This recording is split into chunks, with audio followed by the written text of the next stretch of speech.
নমস্কার বন্ধুরা, বিদিশাস blogs and bytes চ্যানেলে আপনাদের সকলকে স্বাগত। আজকে পার্শে মাছের একটা রেসিপি আপনাদের সাথে শেয়ার করব। সবসময় পার্শে মাছ সর্ষে পোস্ত এসব দিয়ে খেতে ভালো লাগে না, তো অনেক সময় পাতলা ঝোল কিংবা ঝাল খেতেও ইচ্ছে করে। তখন এইভাবে ফুলকপি আলু দিয়ে পার্শে মাছ বানিয়ে নিলে একদম জমে যাবে। তাহলে চলুন ঝটপট রেসিপিটা দেখে নিই।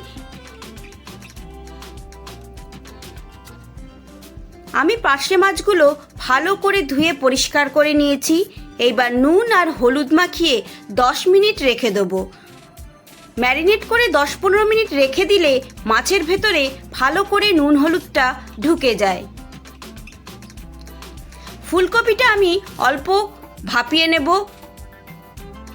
অনেক সময় ফুলকপিতে পোকা থাকে, গন্ধ থাকে, ভাপিয়ে নিলে সেটা চলে যায়। কড়াইতে আমি সর্ষের তেল দিয়ে দিয়েছি। তেলটা একটু গরম হলে মাছগুলো আমি ফ্রাই করে নেব।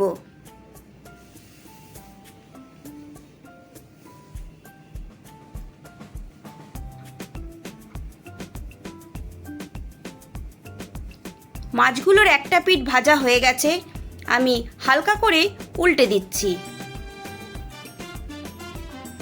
মাছ ফ্রাই করা হয়ে গেছে, মাছগুলো এবার আমি তুলে নেব। এইভাবে আমি বাকি মাছগুলোও ফ্রাই করে নেব।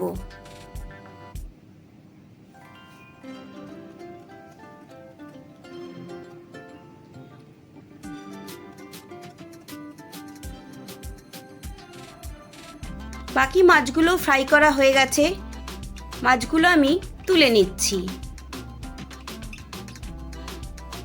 ওই তেলের মধ্যেই দিয়ে দিলাম গোটা জিরে আর শুকনো লঙ্কা ফোড়ন। ফোড়নটা একটু নাড়াচাড়া করে নিয়ে কেটে রাখা একটা মিডিয়াম সাইজের আলু অ্যাড করে দিচ্ছি, আর দিয়ে দেবো ভাপিয়ে রাখা ফুলকপিটা। অল্প নুন দিয়ে আমি ফুলকপি আর আলুটা ফ্রাই করে নেব।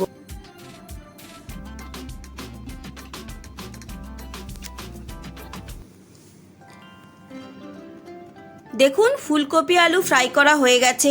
এইবার একটা মিডিয়াম সাইজের পেঁয়াজ আর 2 কোয়া রসুন আমি বেটে রেখেছিলাম অ্যাড করে দিলাম। পেঁয়াজ আর রসুন ভালো করে ফ্রাই করে নিতে হবে। এখানে আমি আদা ব্যবহার করব না।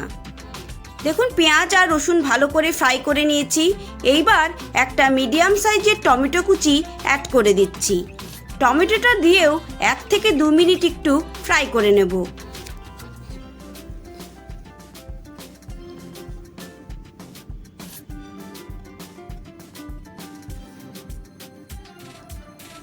সব কিছু ভালো করে ফ্রাই করে নিয়েছি। এইবার অ্যাড করে দেব হলুদ গুঁড়ো,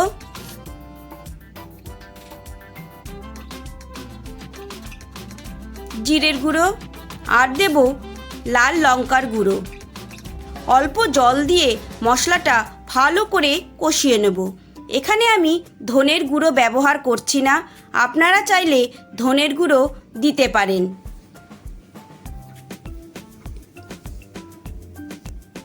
দেখুন মশলা ভালো করে কষানো হয়ে গেছে। এইবার পরিমাণ মতো জল দিয়ে আমি 5 মিনিট ঢাকা দিয়ে ফুলকপি আলুটা সেদ্ধ করে নেব।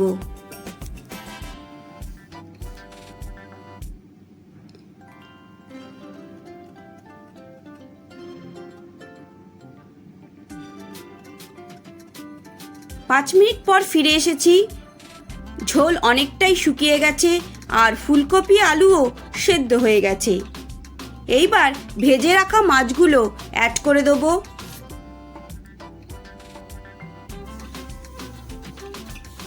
দিয়ে দেবো কিছুটা ধনেপাতা কুচি, আর দেবো কয়েকটা চেরা কাঁচা লঙ্কা। হাফ লেবুর রস আমি অ্যাড করে দিলাম। অবশ্যই এই লেবুর রসটা অ্যাড করবেন, দেখবেন পার্শে মাছের ঝোলে একদম আলাদা স্বাদ নিয়ে আসবে। 1 থেকে 2 মিনিট আমি ফুটিয়ে নেব, যাতে মাছের ভেতর ঝোলটা ঢুকে যায়। দেখুন পার্শে মাছের ঝোল কিংবা ঝাল আমাদের একদম রেডি হয়ে গেছে। অবশ্যই বাড়িতে এই পদ্ধতিতে একবার পার্শে মাছ ট্রাই করবেন, আর লেবুর রসটা তো অবশ্যই অ্যাড করবেন। দেখবেন গরম ভাতে একদম জমে গেছে। তাহলে বন্ধুরা, রেসিপিটা আপনাদের কেমন লাগলো অবশ্যই আমাকে কমেন্ট করে জানাবেন।